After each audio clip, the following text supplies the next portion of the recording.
Bienvenue dans Le Smoothie, votre podcast de préparation mentale qui mixe pensée, émotion et comportement. Je m'appelle Raphaël Omar, je suis votre hôte. Tantôt seul, parfois accompagné, nous parlerons ici de l'influence de nos pensées, de nos émotions, de nos croyances sur nos comportements. Mon objectif est que vous trouviez votre smoothie, vos ingrédients vous permettant d'allier bien-être et performance. Belle écoute! Salut smootheuses et smoothers, dans l'épisode d'aujourd'hui, je vous propose d'aborder la notion de fixation d'objectifs. Peut-être que certains d'entre vous seront surpris de ce choix en se disant qu'il est facile de se fixer des objectifs. Dans le monde du sport compétitif, l'objectif est de gagner. Dans la sphère entrepreneuriale, ce sera peut-être de gagner plus d'argent, d'avoir un meilleur job. L'idée, pour moi, en faisant un smoothie spécial fixation d'objectifs, est de vous présenter différentes façons de vous fixer des objectifs et les conséquences qu'ils peuvent avoir sur votre pratique. Personnellement, je me suis fixé plusieurs objectifs à travers ce smoothie.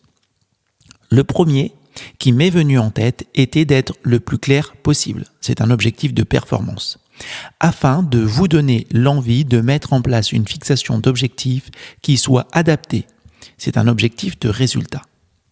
Pour ce faire, j'ai revu ma pratique de préparateur mental, repris certaines notes et références en la matière. C'est un objectif de processus, celui-ci a été déjà atteint. Assez rapidement, lors d'une première rencontre en préparation mentale, se pose la question des objectifs. Cela peut être les objectifs du prochain trimestre, des 2 ou 3 prochaines années, voire de la carrière de l'individu.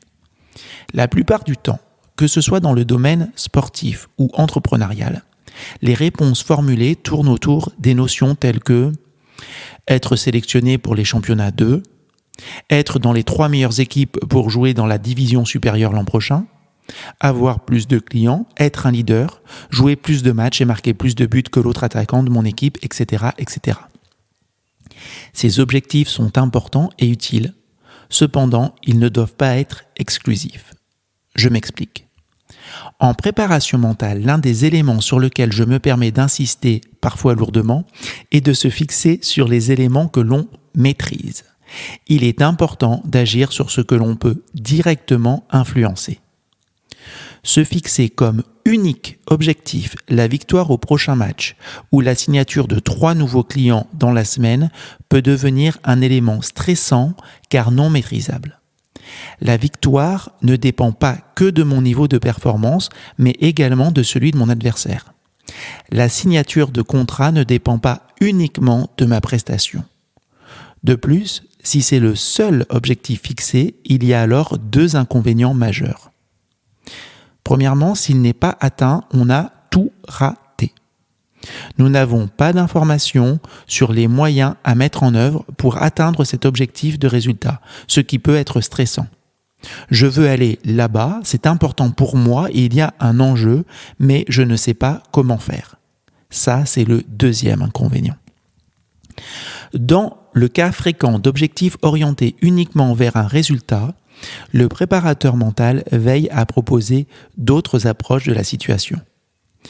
À la place, par exemple, de vouloir uniquement se qualifier au prochain championnat d'athlétisme, ce qui, in fine, dépend du niveau des autres concurrents, le sportif peut se donner comme objectif de faire tous ses 100 mètres en dessous de 11 secondes. Dans cet exemple, l'individu se fixe à présent un objectif qui ne dépend que de lui. Il ne dépend pas des autres dans la planification et l'obtention de cet objectif. À lui, par contre, de se donner les moyens d'atteindre cet objectif de performance. Idem au niveau entrepreneurial.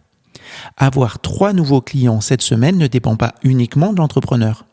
Par contre, contacter 10 nouvelles personnes pour se présenter et présenter les services de son entreprise dépend de lui. Dans les 2 cas présentés, l'individu sait vers quel niveau de performance il veut aller.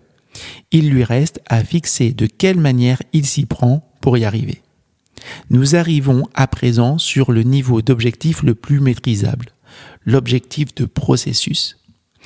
Si nous restons sur l'exemple de notre athlète, il s'est fixé son objectif de performance. Vous vous souvenez, c'est de faire ses 100 mètres en moins de 11 secondes. Il va maintenant jalonner le chemin qu'il lui faut parcourir pour atteindre cet objectif. Quelle planification pour y arriver? Quelle attention porter sur des éléments techniques? Un entraînement hebdomadaire après avoir mangé dans un fast-food sera-t-il suffisant? Question ironique, vous l'avez compris. Quelle place donner au renforcement musculaire, à la récupération? Il est d'une certaine façon, vous l'avez peut-être compris, en mode architecte. Si ce terme ne vous parle pas, vous pouvez écouter mon épisode qui s'intitule « L'architecte et le maçon ». Dans cette étape, le sportif met en place des éléments qui vont lui permettre de prétendre à l'atteinte de son niveau de performance. C'est grâce aux objectifs de processus que l'individu voit quotidiennement s'il est en mouvement vers l'objectif de performance qu'il s'est fixé. C'est à cette condition qu'il se donne une véritable chance d'atteindre cet objectif de performance qui lui-même lui permettra d'atteindre avec une plus grande probabilité son objectif de résultat. Mais ça, c'est une autre histoire. Centrons-nous d'abord sur ce que nous maîtrisons. Enfin, je voudrais vous partager une méthode pour vous fixer des objectifs. Il en existe d'autres, je l'utilise parfois avec des sportifs, des entrepreneurs, mais pas de façon systématique. Votre objectif peut être SMART, S-M-A-R-T. Alors le S, c'est pour dire que votre objectif doit être spécifique. Il doit être défini avec le plus de précision possible, être clair. Le M, c'est que votre objectif doit être mesurable. On doit pouvoir être capable d'évaluer si nous l'avons atteint complètement, partiellement, pas du tout, ou même si nous l'avons dépassé. Le A, c'est pour dire que votre objectif doit être auto-déterminé. On est bien plus motivé et engagé quand nous nous fixons nous-mêmes nos objectifs.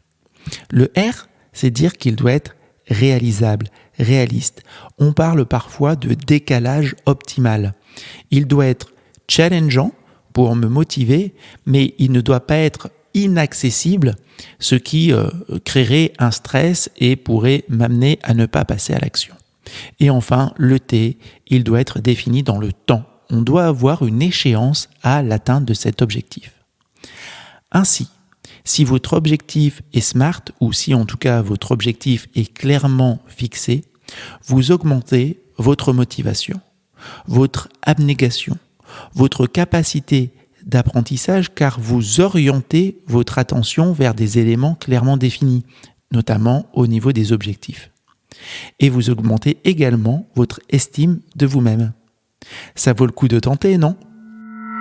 Si cet épisode vous a plu, merci d'en parler autour de vous, de le partager à vos amis ou sur vos réseaux sociaux. Vous avez également la possibilité de me mettre la note de 5 étoiles sur Apple Podcast. Cela me donnera un gros coup de boost comme un smoothie matinal. Enfin, je suis ouvert à tous vos retours. Vous pouvez me retrouver sur le site raphaeloma.com, me faire part de vos questions et pourquoi pas des invités que vous aimeriez entendre. À très bientôt.